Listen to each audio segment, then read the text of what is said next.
Hasard a fait, pour vous dire, c'est que le matin, au SAMU de Paris, avait été organisé un exercice sur des attentats multisites. Donc on était préparés. Depuis le mois de janvier, nous avons repensé les plans de secours. Pour vous dire, vendredi matin, l'assistance publique Hôpitaux de Paris a organisé un exercice avec les SAMU sur ce type même d'attentat. C'est un hasard effroyable qui a fait. Mais oui, c'est un hasard effroyable qui a fait que le soir même, c'était un hasard effroyable. Mais c'est pour vous dire que les professionnels, pas seulement les urgentistes, les réanimateurs, les anesthésistes réanimateurs, les chirurgiens, nous avons tous réfléchi et analysé de savoir comment est-ce qu'on pouvait le mieux se préparer à ce type de guerre, à ce type d'attentat. Le matin même, le SAMU avait organisé un exercice sur des attentats multisites. Est-ce que vous étiez quand même prêt à l'importance de ces attentats? Marina, c'est quelque chose qui, lorsqu'on l'évoque maintenant, paraît irréel. Depuis plusieurs semaines, nous travaillons, depuis la rentrée, des scénarios. Et parmi les demandes que nous avions eues de nous préparer, eh bien, il y avait la demande de fusillades multiples sites dans Paris.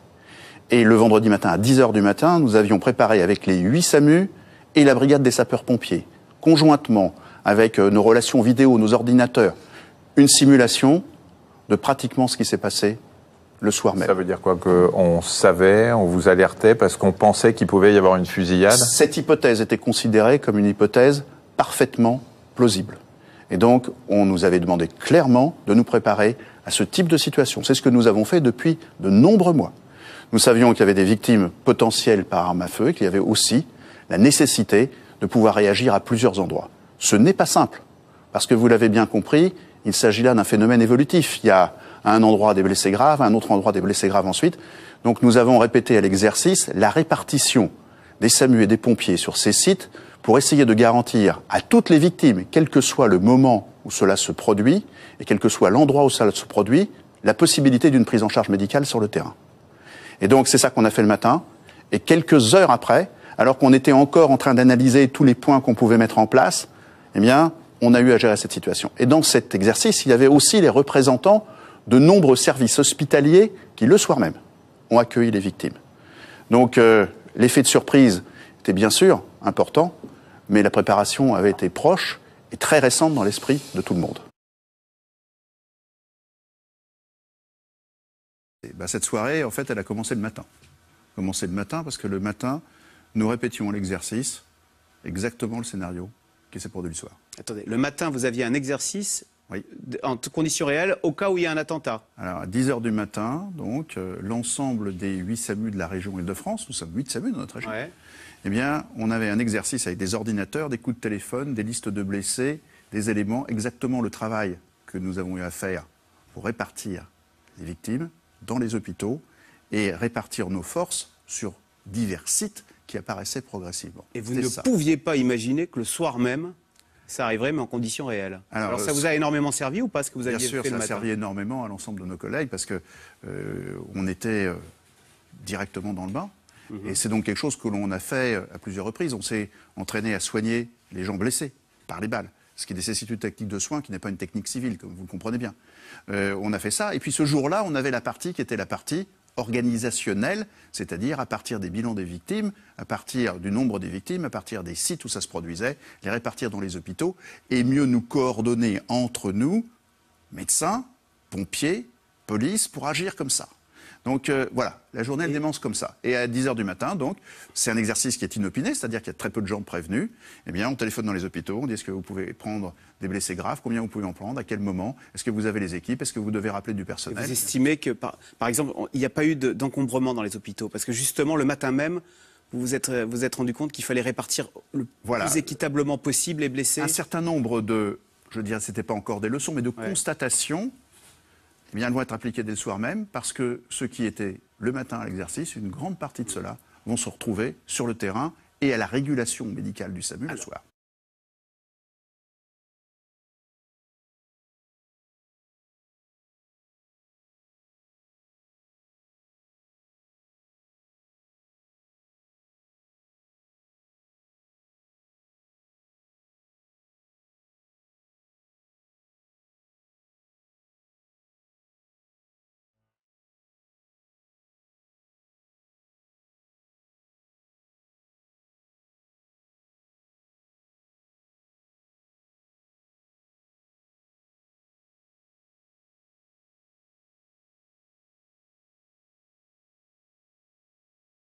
vendredi matin, l'assistance publique hôpitaux de Paris a organisé un exercice avec les SAMU sur ce type même d'attentat.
Donc on a préparé nos équipes. On a préparé nos équipes avec des gens qui savent faire. On n'invente pas tout. Avec des médecins militaires qui étaient en Afghanistan. Avec l'expérience de nos collègues dans d'autres pays. Israël, l'Espagne, l'Angleterre, où il y avait eu ce type d'attentat. Et donc on a préparé la technique médicale et l'organisation. Et on s'est préparé à ça avec énormément de sérieux, beaucoup d'implications. Évidemment, vous ne le savez pas, évidemment, on ne le dit pas. Mais ça a été fait.